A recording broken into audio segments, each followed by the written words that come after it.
Hi friends, મારે કોઈ ભાઈ તો છે નહીં, એટલે દરેક રક્ષાબંધન હું કાન્હાજીને રાખડી બાંધીને જ મનાવું છું અને કાન્હાજીને અર્પણ કરવા માટે મીઠાઈ પણ હું ઘરે જ બનાવું છું. તો આ વખતે મેં બનાવી છે કાજુ કતરી. એટલે હું તમારા માટે કાજુ કતરીની રેસીપી શેર કરી રહી છું. કાજુ કતરી બનાવવા માટે માત્ર કાજુ, ખાંડ અને પાણી જ જોઈએ, પણ મહત્ત્વનું છે એની બનાવવાની પ્રોસેસ. તો આ વિડીયો પૂરો જુઓ. તમારી કાજુ કતરી માર્કેટ કરતાં પણ બનશે એકદમ સ્વાદિષ્ટ અને શુદ્ધ તો ખરી જ. 2 વાટકી કાજુ લીધા છે. ગ્રામથી માપો તો 200 ગ્રામ જેટલા. કાજુને મેં 15થી 20 મિનિટ ફ્રીજમાં રાખી મૂકેલા. ફ્રીજમાં રાખવાનું કારણ એક જ, જ્યારે આપણે કાજુને પીસતા હોઈએ ત્યારે એનું ઓઇલ નીકળી જતું હોય, એ ઓઇલ નીકળી ના જાય એ માટે આપણે ફ્રીજમાં રાખી મૂકેલા. હવે કાજુને અહીંયા પીસી લેવાના છે મિક્સરને ઓન ઓફ કરીને.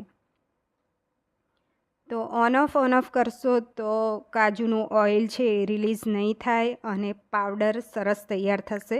જો આ રીતનો. અને કન્ટિન્યુ તમે મિક્સર ચાલુ રાખ્યું તો જે આ પાવડર છે એ ચટણી જેવો તૈયાર થશે, એકદમ ચીકણો, અને તમે ચાળી પણ નહીં શકો. તો જો અહીંયા આ પાવડર છે એ મેઇન બનાવવાની આ પ્રોસિજર તમારે ધ્યાનમાં રાખવી પડશે. તો અહીંયા પાવડર છે એ સરસ ચાળી લેવાનો છે, અને ચડામણ છે એ થોડુંક જ બચ્યું છે. જો એને તમે કોઈ પણ રેસીપીમાં યુઝ કરી શકો છો, જેમ કે ખીર બનાવવી હોય કે ગ્રેવી બનાવવી હોય, અથવા ફરી એને ગ્રાઇન્ડ કરીને લઈ શકાય છે. તો કાજુ પાવડર આપણો તૈયાર થઈ ગયો. હવે અહીંયા પેનની અંદર જે વાટકીના માપથી કાજુ લીધા એ જ વાટકીના માપથી 1.5 વાટકી પાણી લઈશું, અને ગ્લાસથી માપો તો અડધો ગ્લાસ. ખાંડ ઉમેરીશું 1.5 વાટકી. તો જે વાટકીના માપથી આપણે કાજુ ભર્યા 2 વાટકી જેટલા, તો અહીંયા 1.5 વાટકી મેં ખાંડ લીધી છે. તો માપ બધા એકદમ પરફેક્ટ છે. તો આ માપ સાથે તમે બનાવશો અને આમાં બધી જ ટિપ્સ ફોલો કરશો તો કાજુ કતરી તમારી ખૂબ જ સરસ બનશે. તો અહીંયા ગેસની ફ્લેમ સ્લો રાખવાની છે. ખાંડને ધીમા તાપે ઓગાળી લેવાની છે. અહીંયા તારવાળી ચાસણી નથી બનાવવાની. જો તારવાળી ચાસણી બનાવશો તો કાજુ કતરી છે એ હાર્ડ થઈ જશે અને ચ્યુંગમ જેવી બનશે. તો અહીંયા સરસ ખાંડને ધીમા તાપે ઓગાળી લઈશું.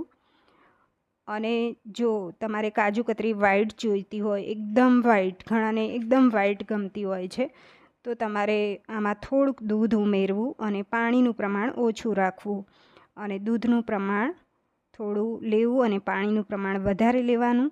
પણ માપનું તમારે ધ્યાન રાખવું પડશે, અને કાજુ છે એ બ્લાન્ચ કરીને લેવા. તો આ રીતે તમે બનાવશો તો પણ સરસ જ બનશે, પણ બ્લાન્ચ કરેલી કાજુ કતરી છે એ એક જ દિવસ સારી રહે છે, વધારે ટાઈમ નહીં રહે.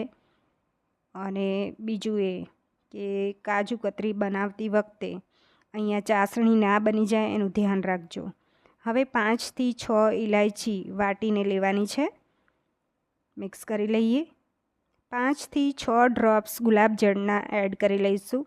ગુલાબજળ ના હોય તો તમારે સ્કીપ કરી દેવાનું, તો પણ તમારી સારી જ બનશે કાજુ કતરી. તો અહીંયા 5થી 6 ડ્રોપ્સ ગુલાબજળના એડ કર્યા. હવે અહીંયા તરત જ કાજુ પાવડર એડ કરી લેવાનો, અને ધીમા તાપે જ એને કૂક કરવાની છે. સારી રીતે મિક્સ કરી લેવાનું છે, લમ્સ ના રહે એ રીતે. તો અહીંયા ઓવરકૂક પણ ના થઈ જાય એ પણ ધ્યાન રાખવાનું છે. તો અહીંયા કન્ટિન્યુ એને ચલાવતા જવાનું, તળિયે ચોંટવું ના જોઈએ, નહીં તો નીચે લાલાશ આવી જાય અને કાજુ કતરીમાં લાલાશ આવી જશે. તો અહીંયા કન્ટિન્યુ ચલાવતા જવાનું ધીમા તાપે, અને આ થોડી વારમાં ઘટ્ટ થઈ જશે મિશ્રણ. તો આ રીતે મિક્સ કરતા જઈશું આપણે. તો હું હંમેશા આ જ રીતે કાજુ કતરી બનાવું છું, અને જો મિશ્રણ થોડી વારમાં જ, અહીંયા થોડી મિનિટોમાં જ ઘટ્ટ થઈ ગયું છે અને પેનને છોડવા લાગ્યું છે. હવે ગેસની ફ્લેમ બંધ કરી લેવાની છે, અને 2 ટીસ્પૂન ઘી એડ કરી લેવાનું છે. મિક્સ કરી લઈશું. તો આ મિક્સ કરી લીધું છે અને હવે ગેસની ફ્લેમ બંધ કરી લેવાની છે. અને જે આ મિશ્રણ છે એ હવે આપણે એક થાળીમાં લઈ લઈશું. થાળીમાં લીધા પછી એને તાવીતાથી એક જ ડાયરેક્શનમાં મિક્સ કરતું જવાનું, એટલે આ મિશ્રણ છે એ પડ્યું ઠંડુ થઈને આ રીતે ઘટ થઈ જશે. તો જો અહીંયા ઘટ થઈ ગયું અને હવે એને મિક્સ કરી સ્મૂધ બનાવી લેવાનું છે હાથેથી, જેમ આપણે રોટલીનો લોટ બાંધતા હોઈએ એ રીતે. તો અહીંયા એકદમ મેં સ્મૂધ બનાવી લીધું છે, જો આ રીતે. તો એકદમ સોફ્ટ બનશે અને ઘીવાળો હાથ કરી અને એને આવું ડો જેવું તૈયાર કરી લેવાનું. તો અહીંયા ડો જેવું તૈયાર થઈ જાય પછી આપણે બટર પેપર લઈશું અને એની ઉપર ઘી લગાવી અને આ ડોને મૂકી દેવાનો છે. બટર પેપર ના હોય તો તમે પ્લાસ્ટિક શીટ પણ લઈ શકો છો. ઉપર થોડું ઘીવાળો હાથ કરી અને ઉપર બટર પેપર રાખી અને વણી લેવાનું છે હલકા હાથે. તો અહીંયા પાતળો રોટલો વણી લેવાનો છે, મોટો. કાજુ કતરી પાતળી હોય છે એટલે મોટો રોટલો વણી લેવો.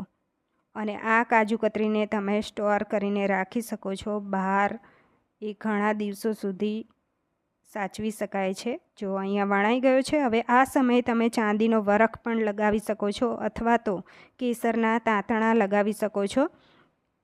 તો અમે લોકો ચાંદીનો વરખ નથી ખાતા એવી મીઠાઈ, તો અહીંયા કેસરના તાંતણા હું નાખી રહી છું અને હવે વેલણથી થોડું વણી લેવાનું છે આ રીતે, એટલે પ્રેસ થઈ જાય. હવે અહીંયા થોડી વાર એને રાખી મૂકવાનું, પછી કટ મૂકવાના. થોડી વાર બહાર જ એને સેટ થવા માટે રહેવા દેવું. થોડી વાર પછી એને આ રીતે કટ મૂકવા. તો સ્ક્વેરમાં કટ મૂકી લેવા અને આ રીતે સાઈડનો ભાગ કાઢી નાખવાનો છે અને હવે કટ મૂકવા. તો તમારે ફ્રીજમાં એને સેટ કરવા માટે નહીં મૂકવાની, બહાર જ એ સેટ થઈ જાય છે આ રીતે. તો આ કાજુ કતરી છે એ પછી હું તોડીને પણ બતાવું કેટલી સોફ્ટ બની છે અને એકદમ ફિનિશિંગ પણ સારું આવ્યું છે. જુઓ, તો બધાને આ રીતે બનાવશો તો ખૂબ જ ભાવશે. તો એકદમ શુદ્ધ કાજુ કતરી આપણી તૈયાર થઈ ગઈ છે. ફ્રેન્ડ્સ, આ રેસીપી ગમી હોય તો વિડીયોને લાઇક કરજો અને મારી ચેનલને સબસ્ક્રાઈબ કરજો. દોસ્તોમાં જરૂર શેર કરતા રહેજો અને કમેન્ટ્સ કરીને જણાવો કે કાજુ કતરી તમને કેવી લાગી.